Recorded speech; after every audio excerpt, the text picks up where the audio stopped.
प्रिय दर्शकों नमस्कार। एक बार फिर से उपस्थित हूँ आप सबके सामने विश्लेषण जन्म कुंडली का इस कार्यक्रम के अंतर्गत।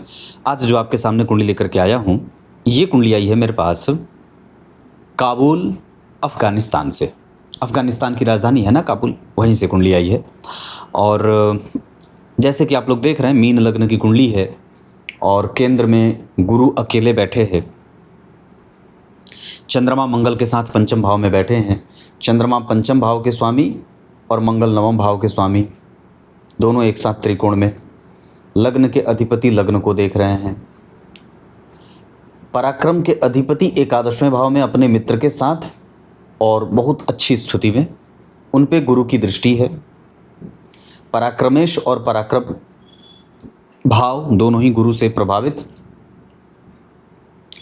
यहाँ के 12वें भाव के स्वामी यहाँ के लग्नेश, लग्न में ही चंद्रमा और लग्न के अधिपति 6ठे भाव में अपने शत्रु के साथ।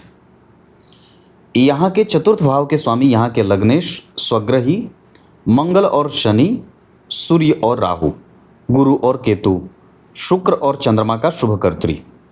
7म भाव को दशमांशा चक्र में 7म भाव में बैठे हैं 10म भाव के स्वामी, मतलब केंद्र के स्वामी हैं और अपने से 10 घर आगे जाकर के केंद्र में बैठे हैं। चंद्र मंगल योग, जिसे लक्ष्मी संपन्न योग, शश महापुरुष योग शनि के कारण, सूर्य और बुध के कारण बुद्धादित्य योग।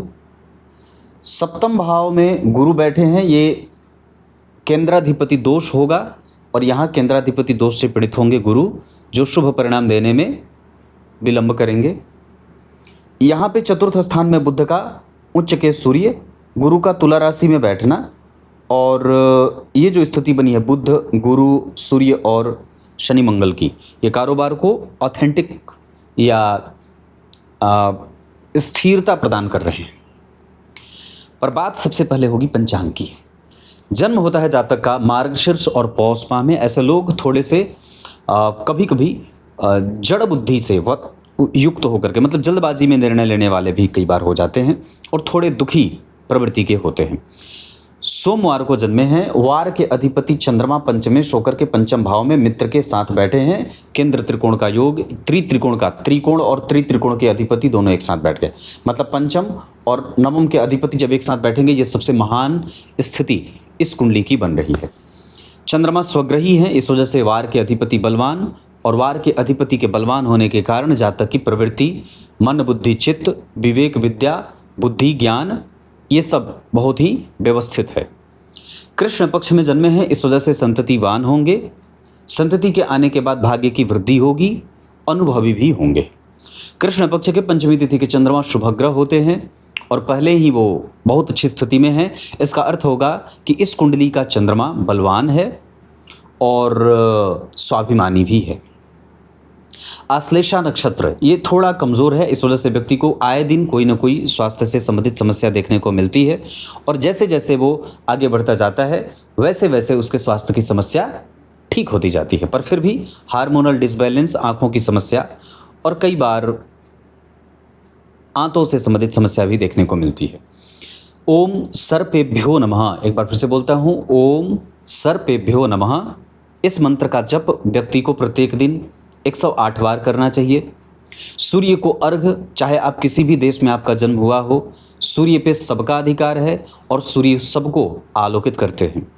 वो एकमात्र ऐसे देवता हैं जिनका प्रत्यक्षतया दर्शन हमें नित्य प्रतीत होता रहता है। ये उस व्यक्ति को भी रोशनी देने का काम करते हैं, उस व्यक्ति को भी हड्डियों की मजबूती देते हैं जो उन्हें नहीं मानता और उसका अनुग्रह उसे पता नहीं होता। मतलब भगवान सूर्य की कृपा से उसका जीवन है, पर फिर भी वो उन्हें संदेह की दृष्टि से देखता है और उन्हें पूजनीय नहीं मानता। मतलब आप कभी भी किसी भी धर्म से आते हो, सूर्य के प्रति आभार प्रकृति के प्रति आभार है। जैसे सुंदर चीज़ें सबको अच्छी लगती हैं, पर कुछ धर्म विशेष ऐसे हैं जहाँ पे सुंदरता अच्छी नहीं लगती। इस वजह से हमें ये बात याद रखनी होगी कि हमें 100% इस बात का ध्यान रखना होगा कि हम सूर्य के प्रति आभार व्यक्त करते रहें। सूर्य कुछ और नहीं, हमारे भीतर बैठे हुए ऊर्जा का जो स्वरूप है, जो पुंज है, वही बाह्य स्वरूप में आपको दिखाई देता है।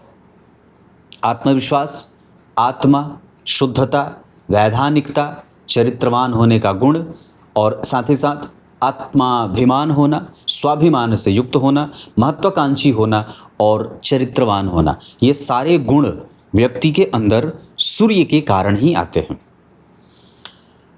आश्लेषा नक्षत्र, वैधृति योग, ब्राह्मण वर्ण और राक्षस गण। ब्राह्मण वर्ण और राक्षस गण के कारण व्यक्ति जो होता है वो सामान्यतः व्यवस्थित होता है, पर कई बार उसे राक्षस गण के कारण उसके जीवन में राजसिक प्रभाव यानी कि महंगी चीज़ों के प्रति भागने का गुण या दोष कहें, या फिर चटपटा, मसालेदार, मांसाहार या अव्यवस्थित जीवन जीने का एक प्रभाव देखने को मिलता है।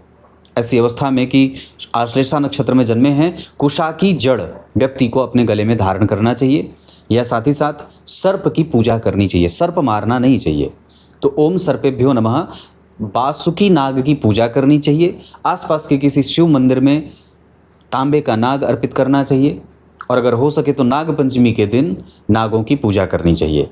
मिट्टी के नाग बना करके हो सके तो पूजा करनी चाहिए। आपकी कुंडली में अच्छी बात क्या है? आपकी कुंडली में अच्छी बात है ब्राह्मण वर्ण है आपका, इस वजह से विवाह अच्छा बीतता है, इस वजह से प्रवृत्ति अच्छी बनी रहती है। व्यक्ति सदाचार से युक्त होकर के जीवन जीना चाहता है, मतलब उसके अंदर पूर्व काल में कुछ ऐसे दिव्य अच्छे औषधीय गुण थे जिसके कारण व्यक्ति मजबूती से अपना धर्म पालन करना चाहता है, अपनी परंपराओं में विश्वास रखता है, ज्ञानी लोगों के संपर्क में जाना चाहता है, बड़ों का आदर करता है, शुद्धता से जीवन जीना चाहता है। पंचांग के बाद मीन लग्न की कुंडली बनती है। बहुत ध्यान से देखेंगे तो लग्न के अधिपति जन्म कुंडली में सप्तम भाव में बैठ करके केंद्राधिपति दोष लगा रहे हैं, क्योंकि सप्तम भाव में ही केंद्राधिपति दोष लगता है। अगर केंद्र के अधिपति हैं लग्न में बैठ जाते तो केंद्राधिपति दोष नहीं लगता, चतुर्थ में बैठ जाते तो भी केंद्राधिपति दोष नहीं लगता, दशम में बैठ जाते तब तो बिल्कुल भी नहीं लगता। सप्तम में बैठे हैं और सप्तम भाव मारक होता है, वो बाधक भाव भी होता है। मिथुन, धनु, कन्या और मीन लग्न की कुंडली के लिए सप्तम भाव बाधक भाव होता है। इस वजह से देवगुरु बृहस्पति कई बार लग्नेश होने के बावजूद भी असंतुलित होकर के बाधाओं के साथ जातक के जीवन को फल देंगे। यहाँ गुरु की दृष्टि लाभ पे है, जहाँ वो पराक्रमेश शुक्र और पराक्रम के अधिपति को भी देख रहे हैं और पराक्रम भाव को भी देख रहे हैं। लग्न पे देख करके आयु, व्यवस्था, स्वास्थ्य, एक अच्छी खासी दिनचर्या, बेहतरीन जीवन, मजबूत इच्छा शक्ति, अच्छी और लंबी आयु, श्रेष्ठ और अनुभव से युक्त भरा जीवन, न्याय प्रियता के साथ जीवन को आगे बढ़ाने का गुण, ये सारे गुण जन्म कुंडली में गुरु के देखने के कारण मिल जाएंगे। पर फिर भी अपनी दशा काल में वो व्यक्ति को परेशान करेंगे। क्यों करेंगे? क्योंकि केतु से प्रभावित हैं, है ना।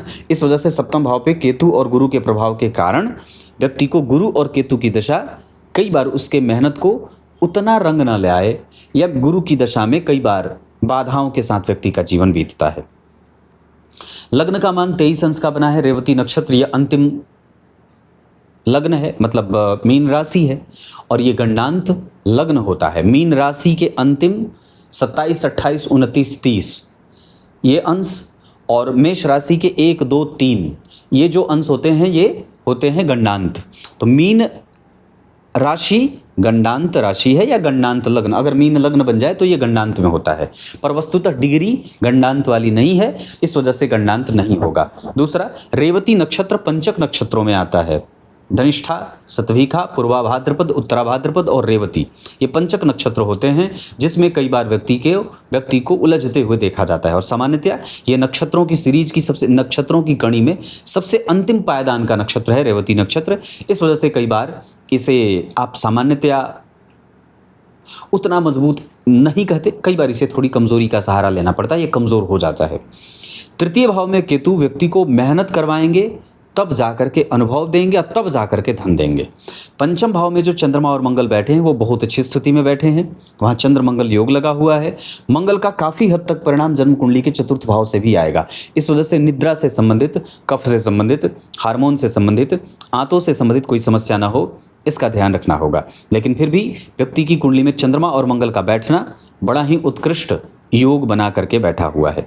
गुरु लग्नेश होकर के लग्न को देख रहे हैं, हस्त नक्षत्र में बैठे हैं। 17 हंस के अवस्थागत बहुत अच्छी स्थिति में धार्मिक बना रहे हैं, और जीवन में धर्म है, माता पिता का आदर भी है, तर्क भी है, दान पुण्य पूजा पाठ भी है, मंदिर दर्शन भी है, तीर्थ यात्रा भी है।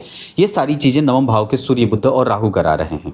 इतना ही नहीं, लग्न के अधिपति का लग्न को देखना, शनि का लग्न को देखना, तो ये जो दोनों ग्रह होंगे जब ये लग्न पे देखेंगे तो व्यक्ति के जीवन में न्याय और धर्म दोनों ही जोड़ने का काम करेंगे। इस अवस्था में कि अगर आपकी कुंडली के लग्न पे शनि और गुरु के साथ राहु का प्रभाव पड़ेगा तो एक तरफ जहां ये राहु आपके तार्किकता और धर्म के प्रभाव को बढ़ा रहे थे, व्यक्ति के पास हो ना हो पर वो देने की स्थिति में रहता है, मतलब वो देने की नियत बुद्धि रखने वाला होता है। शनि की दृष्टि और गुरु की दृष्टि जो लग्न पे जा रही है, इससे व्यक्ति के जीवन में धर्म का अधर्म का दोनों का समझ विकसित होता जा रहा है कि क्या धर्म है क्या, वो प्रत्येक पल इन सभी चीज़ों को समझने वाला बन रहा है।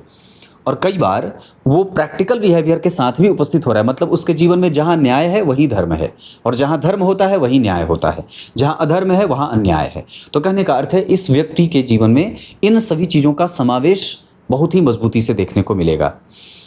उसके बाद नवम भाव में जो सूर्य राहु और बुध बैठे हैं, इस आधार पर बैंकिंग, फिनांस, शेयर बाजार, सरकारी नौकरी, राजदूत, राज्यपाल, आईएएस अधिकारी, उस देश में जहां आप रह रहे हैं वहां के सरकार से जोड़ करके कोई काम करना और बैंकिंग सिस्टम को संभालना, ये सारी चीज़ें, लॉ के क्षेत्र को संभालना, ये सब चीज़ें भी काम करती हैं। इसके साथ साथ व्यक्ति जो होता है वो वैज्ञानिक क्षेत्र में भी सफल होते देखा जाता है। एकादशवें भाव में शनि और शुक्र का बैठना और पंचम भाव को देखना, यहाँ व्यक्ति को फैशन की समझ, तार्किकता, वस्तु स्थिति को समझ करके निर्णय लेने का बल, और इतना ही नहीं, शुक्र और शनि एक साथ दो मित्र बैठे हैं तो व्यक्ति अपने जीवन की इच्छाओं की पूर्ति करने वाला भी होता है। ये लग्न कुंडली के ग्रह हैं जिसमें सूर्य 28 अंश के, राहु 27 अंश के और बुध 8 अंश के बैठे हैं। यहाँ बुध अस्त नहीं होंगे। सूर्य, राहु और बुध, इन दोनों में से सूर्य और राहु ज्येष्ठा नक्षत्र में, जबकि बुध 8 अंश के हैं, अनुराधा नक्षत्र में बैठेंगे। आगे बढ़ के बात करते हैं तो शनि और शुक्र दोनों श्रवण नक्षत्र में बैठे हैं और चंद्रमा उन्हें देख रहे हैं। इस वजह से यहाँ पे काफ़ी हद तक व्यक्ति को कई बार जन्म कहीं और हो, रहना कहीं और हो, ऐसा भी हो जाता है, और व्यक्ति प्रैक्टिकल बिहेवियर के साथ जीवन को आगे बढ़ाता है। खेलने में उसकी रुचि रहती है और काफ़ी तार्किक बुद्धि वाला, नियत संयत बुद्धि वाला व्यक्ति होता है। दशमांसा चक्र की तरफ आपका ध्यान अब मैं सीधा लेकर के आता हूँ, जहाँ यहाँ के चतुर्थ भाव के स्वामी यहाँ के लग्नेश होकर के स्वग्रही हैं, पर शनि और मंगल से दृष्ट हैं। इसका अर्थ होगा कि कारोबार करने व्यक्ति अपने करियर को जब वो आगे बढ़ाने चलेगा तो उसको सफलता तो निश्चित रूप से मिलेगी, क्योंकि बुध स्वग्रही हैं, पर शनि और मंगल के प्रभाव में हैं, इस वजह से उसमें रगड़ भी होगी और इतना आसान मार्ग नहीं होगा। पंचम भाव में गुरु तुला राशि के साथ केतु में बैठे हैं, तुला राशि में केतु के साथ बैठे हैं और सूर्य उच्च के बैठे हैं।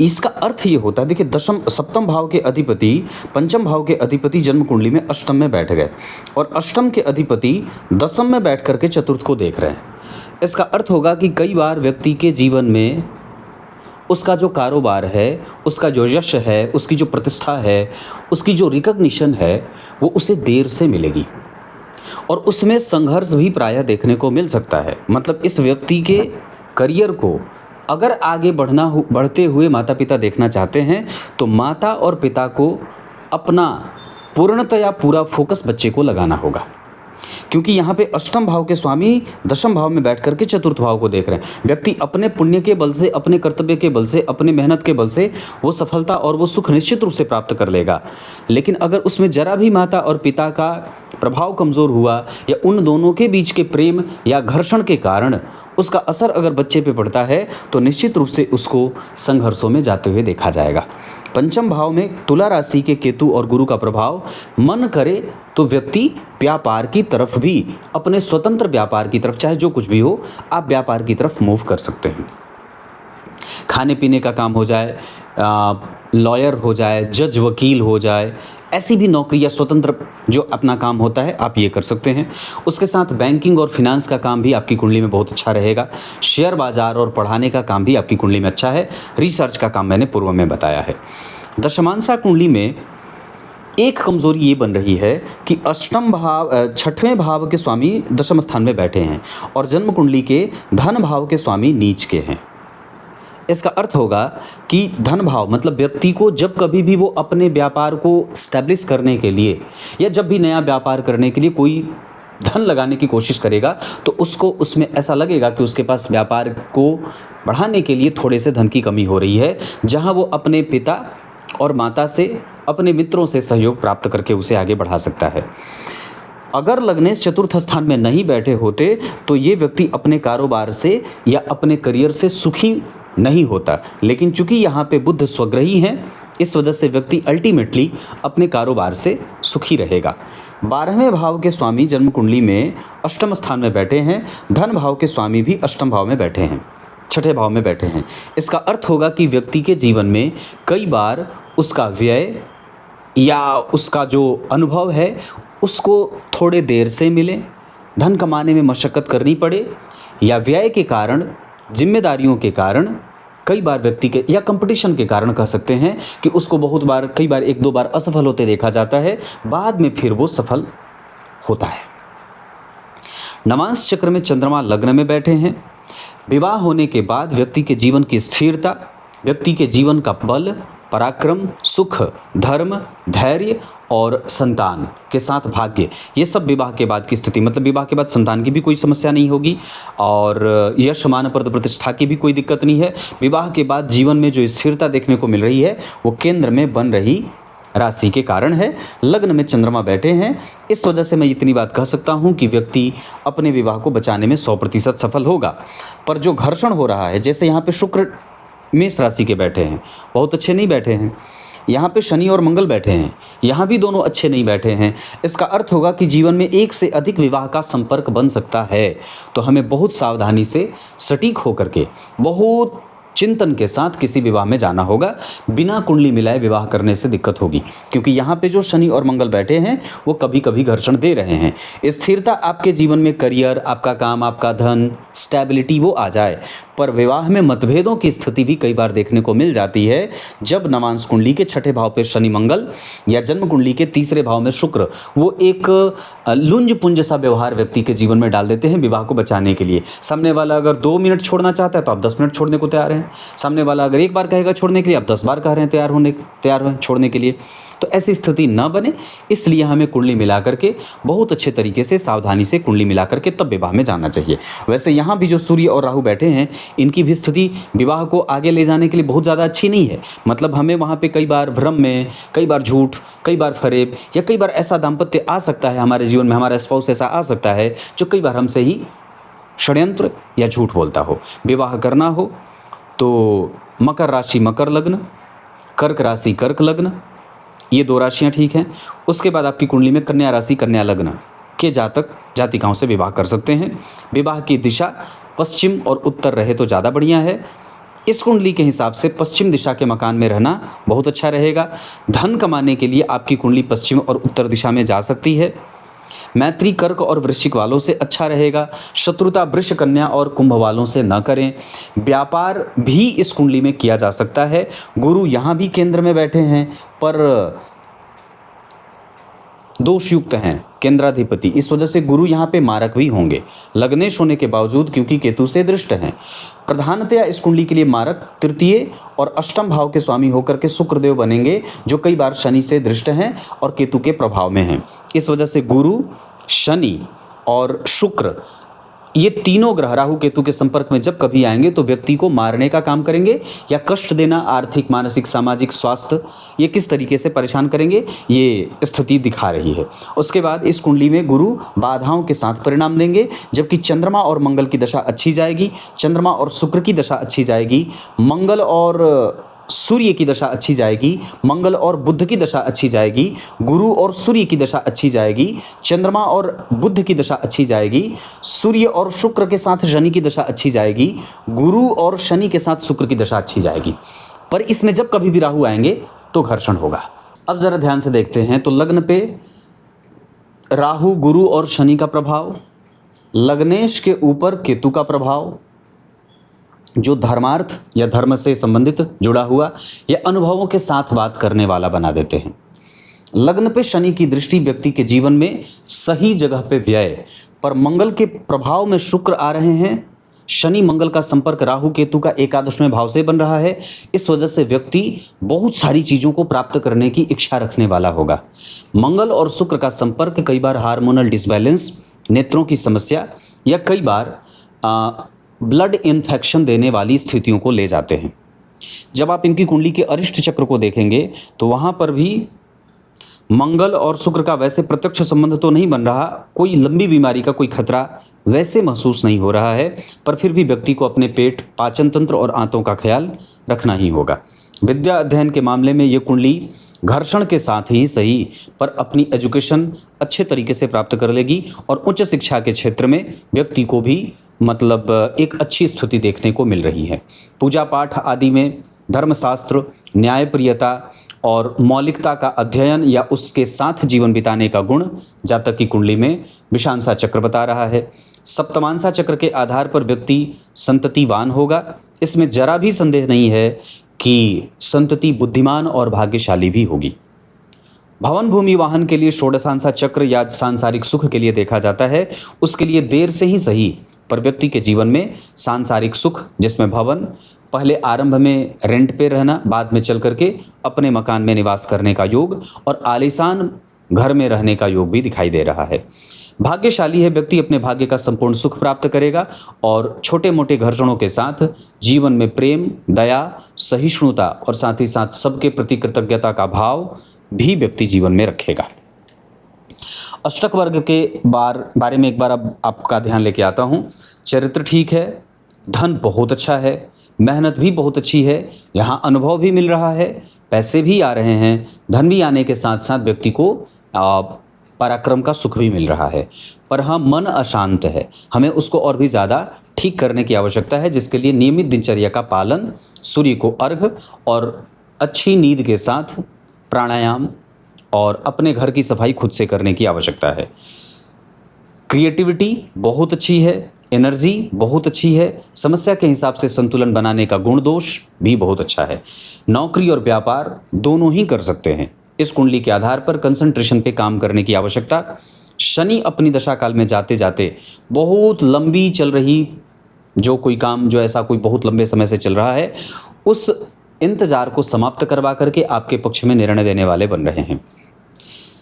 इस कुंडली का धर्म थोड़ा बहुत कभी कभी तर्क कर रहा है या धर्म में व्यक्ति को तर्क करते देखा जाता है, उसको शांत करना होगा। धर्म तर्क का विषय नहीं है, वो स्वीकार करने का विषय है। विज्ञान में तर्क होता है, अगर हम इतना इंजेक्शन लगा रहे हैं तो ये इन्फेक्शन हो सकता है, इतना ही डोज देना है तो आप इतना इस बीमारी को ठीक कर पाएंगे, ये विज्ञान का विषय है। धर्म में तर्क नहीं होता, धर्म दाकियानूस न बन जाए इस वजह से वहाँ पे संशोधन होता रहता है, और वो भी वेदों में संशोधन नहीं होता, परंपरा के सिद्धांतों में। सिद्धांत जो परंपरा चली है, जो पुरानी परंपरा है, जो पुरातन है, जो वक्त के हिसाब से बदल जाती हैं और जिससे मानवता का नुकसान न होता हो, उसमें बदलाव की आवश्यकता होती है। पर सामान्यतया जो हमारे शास्त्र कहते हैं उसमें बदलाव की स्थिति नहीं होती, वो लिखे गए हैं और मजबूती से लिखे गए हैं। सामान्यतया ये बात समझनी होगी। तो यहाँ पे उसमें तर्क नहीं होना चाहिए, उसे स्वीकार कर लेना चाहिए। अपने आप को जितना भगवान के पास नज़दीक रखेंगे उतने ही निश्चलता आपके प्रभावों में और स्वभावों में देखने को मिल जाएगी। तर्क बड़ों से ना हो, अनादर किसी का ना हो, सबका सम्मान हो, हिंसा की वृत्ति ना रहे। साथ ही साथ इस कुंडली का पद और प्रतिष्ठा, जितनी मेहनत करेंगे उतनी प्रतिष्ठा और पद की प्राप्ति होगी। हालांकि इस कुंडली का जो रिकॉग्निशन है वो बहुत अच्छा है। लक्ष्मी संपन्न योग जन्म कुंडली के पंचम भाव में लगा है। एकादशवें भाव में शुक्र और शनि का बैठना, गुरु की दृष्टि, आपको अच्छी खासी संपत्ति अपने पीछे व्यक्ति छोड़कर जाने वाला होता है। विदेश भाव में रह करके धन लाभ कमाना और यश प्राप्त करना, ऐसी स्थिति दिखाई दे रही है। दिन इस कुंडली के लिए सोमवार और मंगलवार के साथ गुरुवार का अच्छा रहेगा। नक्षत्र आश्लेषा में दान करना चाहिए। हस्त, श्रवण, अनुराधा, मृगशीरा, उत्तरा भाद्रपद, उत्तरा फाल्गुनी और उत्तराषाढ़ा किसी भी कार्य को करने के लिए उत्तम रहेंगे। दिन मैंने बता दिया, विवाह के लिए बता दी, दिशा बता दिया। अभी वर्तमान में सूर्य की दशा चल रही है जो अपने ऊपर फोकस करके काम करने की आवश्यकता बता रही है, मतलब अभी हमें ध्यान से अपने आप को भटकाना नहीं है। जबकि इसके बाद चंद्रमा की दशा संतान, विवाह, दाम्पत्य, परिवार और विवाह का तो योग आपकी कुंडली में 2026 के जुलाई से ही आ जाएगा। तो आपकी कुंडली में अभी भी विवाह का योग चल रहा है और 2026 के जुलाई से और मजबूत योग चला जाएगा। तो संतान वगैरह के मामले में ये कुंडली कमजोर नहीं है। ये व्यक्ति मीन लग्न का है, जहां कई बार व्यक्ति अपने ऊंची दार्शनिकता के कारण समाज में जाना जाता है। इसकी दार्शनिकता ऊंचे लेवल की होती है, जहां वो किसी को भी अपना शत्रु नहीं मानता और चुपचाप सिर्फ अपने फोकस पे फोकस बनाए रखता है, अपने लक्ष्य पे फोकस बनाए रखता है। ये ऐसा व्यक्तित्व है जहां व्यक्ति अपने पैसों से दूसरों को सुख देता है, भले ही उसे अपनी तकलीफ झेलनी पड़ जाए पर उसे वो स्वीकार कर लेता है। मित्र बनाना, पुण्य का काम पूर्व जन्म में भी करना। और जरा ध्यान से देखें तो चंद्रमा इनकी कुंडली में, सूर्य और चंद्रमा में चंद्रमा बलवान है, अंश बल के आधार पर भी, उस स्थिति के आधार पर भी। दृष्टकांड चक्र में वो चंद्रमा जो जा रहे हैं वो आपको देवलोक से या देवलोक में स्थापित करते हुए नजर आ रहे हैं। व्यक्ति देवलोक से आया है, देवलोक से आया है और देवलोक में ही जाएगा, और इसका प्रभाव यहाँ गुरु भी दिखा रहे हैं, है ना। तो इस हिसाब से ये कुंडली बहुत अच्छी बनी है, कुंडली कमजोर नहीं है। और मैं समझता हूं कि दशमांसा के पहले नवांसा चक्र जो यहाँ शनि मंगल बैठा है ये थोड़े कमजोर, यहाँ शुक्र कमजोर, सूर्य राहु, मतलब हमें विवाह के क्षेत्र पे ध्यान देने की आवश्यकता है। जबकि यहाँ दशमांसा चक्र पे बिल्कुल भी चिंता करने की कोई आवश्यकता नहीं है। आपका दशमांसा आपका बलवान बना रहा है आपको। चंद्रमा के साथ मंगल का बैठना लक्ष्मी संपन्न योग, चंद्रमा से तीसरे घर में गुरु का बैठना संतान, दाम्पत्य, कम्युनिकेटिव, यशमान, पद प्रतिष्ठा, ऊंचा पद। उसी चंद्रमा से पंचम घर में सूर्य का होना व्यक्तित्व, बुद्धि, ज्ञान, तर्क बल। उसी चंद्रमा से 5 घर आगे बुध का होना निर्णय लेने की क्षमता, मजबूत और एक्टिवेट रहना हमेशा। उसी चंद्रमा से 7 घर आगे शुक्र, विवाह को तोड़ना या कई बार मतभेदों के साथ सुंदर दाम्पत्य होने के बावजूद भी उसे कई बार सामने वाले के कारण नुकसान उठाना पड़ता है। उसी चंद्रमा से 7 घर आगे शनि कई बार अंतर्कलह या मन की पीड़ा को दर्शा रहे हैं। ये इतनी सारी चीज़ें हैं। लग्न कुंडली में चंद्रमा कर्क राशि में, नवांश कुंडली में कुंभ राशि में थोड़े बहुत स्वास्थ्य की समस्या दे सकते हैं अपनी दशाओं में। सूर्य जन्म कुंडली में वृश्चिक राशि में, यहाँ बैठे हैं वो मीन राशि में, अपनी दशा काल में यश, मान, पद प्रतिष्ठा, संतान, दाम्पत्य, विवाह आदि भी करा सकते हैं। जबकि मंगल जन्म कुंडली में बैठे हैं कहाँ, मंगल कर्क राशि में, यहाँ बैठे हैं कर्क राशि में। वर्ग उत्तम होने के कारण भाग्य, धर्म, तीर्थ, दर्शन, दान, पुण्य, दार्शनिकता ये अच्छा देंगे अपनी दशा काल में। बुध जन्म कुंडली में वृश्चिक राशि में, यहां बैठ रहे हैं कन्या राशि में, मेहनत कराएंगे और समस्या को समझने की शक्ति देंगे अपनी दशा काल में। देव गुरु बृहस्पति कन्या राशि में, यहां बैठ रहे हैं मिथुन राशि में। इसका अर्थ होगा कि ये ग्रह आपको अपनी दशा काल में सांसारिक सुख देगा। जबकि शुक्रदेव मकर राशि में बैठे हैं, यहाँ मेष राशि में जा रहे हैं, ये भी अपनी दशा काल में आपको दाम्पत्य, विवाह, धर्म, मानसिक शांति और सांसारिक सुख और अनुभव देने वाला बनेंगे। शनिदेव मकर राशि में, यहाँ पे शनिदेव बन रहे हैं कर्क राशि में। व्यापार, समस्या को समझने की शक्ति, डिप्लोमेसी, प्रैक्टिकलिज्म, ये सारी चीजें शनि देते हुए नजर आ रहे हैं। राहु आपकी कुंडली में नवम भाव में बैठे हैं, भाव का अधिपति राहु से दृष्ट है और त्रिकोण और त्रिकोण के स्वामी एक साथ त्रिकोण में बैठे हैं। इस वजह से ये इस कुंडली की सबसे अच्छी और महान बात होगी। अंश बल के आधार पर आपकी कुंडली में जो ग्रह सबसे ज्यादा अंशों के साथ बैठे हैं वो बैठे हैं आपकी कुंडली के सूर्य, जो आपकी कुंडली के दशा में चल रहे हैं और यही आपकी कुंडली के आत्मकारक ग्रह हैं। यानी कि आपकी कुंडली के 6वें भाव के स्वामी जो आपका अधिकार सुरक्षित रख रहे हैं। नवांश चक्र में वो जन्म कुंडली में मीन राशि के बैठ रहे हैं और उस भाव का अधिपति जन्म कुंडली में उनसे केंद्र में बैठा हुआ है। इस वजह से सामान्यतया सूर्य की दशा लगभग आपको आपके आत्मविश्वास और धर्म की वृद्धि करने वाली नजर आ रही है। लग्न कुंडली के भाग्य भाव के स्वामी नवांश चक्र में वर्गोत्तम, यहाँ भी 4 नंबर में, यहाँ भी 4 नंबर में। इस भाव के अधिपति चंद्रमा जन्म कुंडली में लग्न में जा रहे हैं तो सामने वाला जो स्पाउस है या व्यक्ति स्वयं भी नौकरी करते हुए देखा जाता है। क्लियर है। कोई भी शुभ कार्य करना होगा, मंगल चंद्रमा, राहु, मंगल चंद्रमा और साथ ही साथ शुक्र की दशा के साथ गुरु की दशा का इस्तेमाल कर सकते हैं। संतान, विवाह, दाम्पत्य आदि से संबंधित और व्यापार से संबंधित अगर कोई निर्णय लेना हो तो चंद्रमा और बुध के साथ गुरु की दशा का इस्तेमाल किया जा सकता है। रिसर्च, नौकरी, उच्च शिक्षा और स्थानांतरण आदि करना हो तो शुक्र के साथ शनि की दशा का इस्तेमाल किया जा सकता है। क्लियर है। तब तक के लिए बहुत बहुत नमस्कार।